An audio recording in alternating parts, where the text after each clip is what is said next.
નમસ્કાર મિત્રો મેં મારા ઘરની છતની ઉપર જે પાણીની ટાંકી મૂકી છે એ ટાંકીની પહેલા આ જે ફિલ્ટર તમે જોઈ રહ્યા છો એ ઇન્સ્ટોલ કરેલું છે। આ ફિલ્ટર જે છે એ પાણીમાં રહેલા નાના પાર્ટિકલ ધૂળ માટીને ફિલ્ટર કરી દે છે। પણ એક વસ્તુ જે છે એ ફિલ્ટર નથી થતું એ છે પાણીમાં રહેલો ક્ષાર। તો પાણીમાં રહેલા ક્ષારને દૂર કરવા માટે અહીંયા મારી પાસે એક બહુ જબરજસ્ત પ્રોડક્ટ આવી છે। આ પ્રોડક્ટ વિશે હું તમને આ વિડીયોની અંદર સમજાવવાનો છું। તો ચાલો જાણીએ આ પ્રોડક્ટ વિશે। મિત્રો આ પ્રોડક્ટ વિશે જાણતા પહેલા હું તમને એક વાત અહીંયા જણાવવા માંગુ છું કે જો પાણીની અંદર ક્ષાર વધારે હોય તો કયા કયા પ્રોબ્લેમ આવી શકે છે તમારા ઘરની અંદર। અહીંયા મારા ઘરની અંદર પણ એક બોરિંગ કરવામાં આવેલો છે। તો જ્યારે પણ મને એક્સ્ટ્રા પાણીની જરૂર પડે છે ત્યારે હું આ બોરિંગનું જ પાણી યુઝ કરું છું અને આ પાણીને લીધે જે પ્રોબ્લેમ આવે છે મારા ઘરની અંદર એ હું તમને બતાવીશ। તો મિત્રો અહીંયા તમે જે જોઈ રહ્યા છો એ છે મારા ઘરનું વોશ બેસિંગ અને એની આસપાસ તમે અહીંયા જે વ્હાઈટ જોઈ રહ્યા છો એ છે પાણીમાં રહેલો ક્ષાર। તો તમે જોઈ શકો છો કે આખા ગ્રેનાઇટના પથ્થરની ઉપર જે છે એ ક્ષાર જામી ગયો છે। મિત્રો આ છે મારા ઘરનું બાથરૂમ અને તમે બાથરૂમની ટાઇલ્સની ઉપર જોશો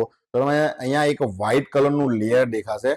આ જે લેયર છે એ પાણીમાં રહેલો ક્ષાર જ છે અને આ જે ક્ષાર છે એ આખા બાથરૂમની ટાઇલ્સ ઉપર લાગી ગયો છે। એટલે જો તમારા ઘરના પાણીની અંદર ક્ષાર વધારે હશે તો તમારા બાથરૂમની પણ આવી જ હાલત થશે। આપણા ઘરના જે બધા નળ છે એ બધા ખરાબ થઈ જાય છે, માથાના જે વાર ખરતા હોય છે એ સમસ્યા પણ વધી જાય અને પાણીથી ચાલતા આપણા ઘરના જે ઇલેક્ટ્રોનિક સાધનો છે જેવા કે RO system, washing machine, gas geyser, dish washer, આ બધાનું મેન્ટેનન્સ જે કોસ્ટ છે આખા વર્ષનું એ ખૂબ જ વધી જાય જો આપણા પાણીની અંદર ક્ષાર વધારે હોય તો। એટલે આ બધી સમસ્યાનું હલ છે કે તમે આ જે પ્રોડક્ટ છે એ પોતાના ઘરના ધાબા ઉપર જે ટાંકી મૂકી છે પાણીની, એ પાણીની ટાંકીની અંદર આ પ્રોડક્ટ આપણે ઇન્સ્ટોલ કરી દેવાનું। તો મિત્રો પ્રોડક્ટને મેં બહાર કાઢી લીધી છે। હવે આને ઇન્સ્ટોલ કઈ રીતના કરવાનું એ તમને હું સમજાવીશ। તો તમે અહીંયા જોઈ શકો છો આની ઉપર એક દોરી આપવામાં આવી છે। આ દોરીને આપણે બહાર કાઢી લેવાની છે આ રીતના।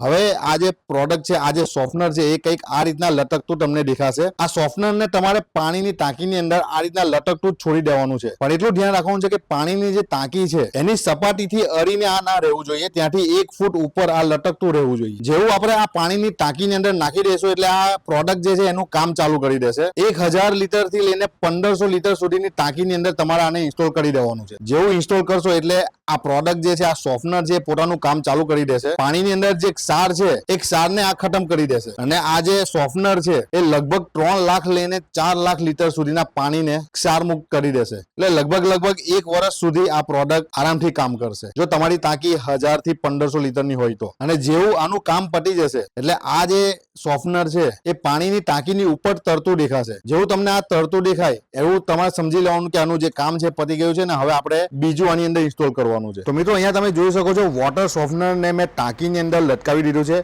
અને એની જે દોરી છે એ સાઈડમાં જે પાઇપ લાગેલો છે ત્યાં મેં બાંધી દીધી છે। હવે જે આ સોફ્ટનર છે તે એનું કામ એની જાતે કરતું રહેશે। તો મિત્રો આ હતું ડીકોલ કંપનીનું વોટર સોફ્ટનર અને તમારે પણ જો આ ખરીદવું હોય તો આની એક વેબસાઇટ છે તેની લિંક જે છે એ વિડીયોના ડિસ્ક્રિપ્શનમાં હું તમને આપી દઈશ, એના પર એકવાર જરૂર ક્લિક કરજો। અને આની જે કિંમત છે એ આ બોક્સની ઉપર જે એમઆરપી લખી છે 4500 રૂપિયા લખી છે, પણ વેબસાઇટ પર તમે જશો એટલે તમને ડિસ્કાઉન્ટ મળી જશે। અને તમારા મનમાં કોઈ સવાલ હોય તો મને કોમેન્ટમાં લખી શકો છો। વિડીયો પસંદ આવ્યો હોય તો એને લાઇક શેર જરૂર કરજો, ચેનલને સબસ્ક્રાઇબ પણ જરૂર કરજો। તો મળીએ કોઈ બીજા વિડીયોમાં, ત્યાં સુધી ગુડ બાય, ટેક કેર, જય હિન્દ, વંદે માતરમ।